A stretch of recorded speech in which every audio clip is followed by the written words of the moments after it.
Mais c'est vrai qu'il y a des gens qui sont un peu qui ont une déprime du climat quand ils commencent à se rendre compte des problèmes. Toi, est-ce que tu es optimiste ou pessimiste pour notre futur?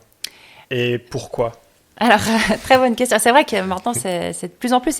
Moi, j'ai des enfants et souvent, je leur parle de ça et je me dis, il faut pas trop que je leur en parle parce que j'ai pas envie de les rendre aussi climato-anxieux après pour l'avenir. J'ai envie qu'ils voient. C'est vrai que ils n'ont pas le même avenir que nous, on avait. En fait, nous, on avait une énergie abondante, on avait toutes les perspectives qui étaient ouvertes, on se posait pas la question. Et eux, c'est différent. Donc, c'est vrai que quand je pense à mes enfants, voilà, je suis contente en fait d'avoir un travail qui a beaucoup de sens et en fait le soir, je peux les regarder dans les yeux en disant, ben, on n'était pas ensemble aujourd'hui, mais en fait j'ai dédié toute ma journée à faire que vous ayez un avenir un peu plus intéressant ou un peu plus ouvert. Mais c'est vrai que voilà, quand je lis les rapports du GIEC ou des choses comme ça, ou les rapports sur la biodiversité qui sont alarmants malgré ce qu'on pense et qui touchent aussi énormément la Suisse malgré ce qu'on pense, ça peut un peu me baisser le moral. Mais par contre, arriver avec des solutions, me dire qu'en fait on a simplement on a le pouvoir de changer les choses et que finalement informer les gens, c'est finalement leur donner le pouvoir de changer les choses, de dire on n'a pas besoin d'attendre que les entreprises fassent quelque chose. En fait, on a tous un rôle à jouer. Et ça, je trouve ça motive énormément et c'est pour ça que je donne autant d'énergie là-dedans. Et qu'est-ce que tu répondrais aux collapsologues qui disent que de toute façon c'est foutu et que d'ici 10 ans ce sera Mad Max? pour schématiser un peu. Bah, c'est vrai que moi j'ai pas envie de penser comme ça parce que déjà c'est pas foutu, même le GIEC le dit, donc c'est pas foutu.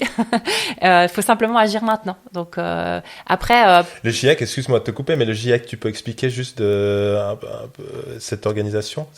Oui, donc en fait c'est des scientifiques qui se sont mis ensemble pour au niveau mondial pour créer des rapports sur l'état en fait du réchauffement climatique et du climat. Et donc il y a 3 rapports qui sont sortis entre l'année passée et cette année qui en fait prouvent scientifiquement que le réchauffement climatique est dû à l'impact des êtres humains depuis 1970. Ouais. Ah, wow. Et donc voilà, ils ont 3 ils posent la situation, ils donnent aussi des solutions et puis en fait ils expliquent que finalement le réchauffement, donc là on est à 1,1 degré actuellement. Si on suit les lois actuellement en Suisse, on va vers 3 degrés. Donc en fait on va droit dans le mur, sachant que des 2 degrés de réchauffement au niveau mondial, on a 14 fois plus d'événements extrêmes qui peuvent arriver. Donc c'est des sécheresses, des inondations, des extrêmes canicules et des choses comme ça. Et puis, quand on a 4 degrés de réchauffement, on a 40 fois plus. Donc, c'est même pas linéaire, ça explose. Et au niveau de la biodiversité aussi. Et bien sûr, ça impacte beaucoup plus les populations qui vivent avec le rehaussement des niveaux des mers, donc au bord de la mer, ou qui sont aussi un peu plus pauvres. Et donc là, ils sont directement impactés parce qu'ils peuvent moins s'adapter. Donc voilà, de nouveau, quelque chose qui peut un peu...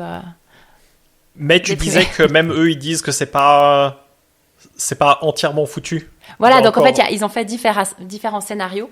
Donc en fait, là, si on n'arrivera peut-être pas à rester à 1 degré, donc en ville de 1,1 degré ou à 1,5, qu'est-ce qu'on peut faire? On peut encore s'adapter. À partir de 2 degrés, c'est un peu plus compliqué. Puis en fait, il y a différents scénarios. Et puis, on voit bien qu'en fait, il faut agir maintenant pour arriver à des scénarios de moins en moins catastrophiques. Mais voilà, qu'il y a des choses à faire encore.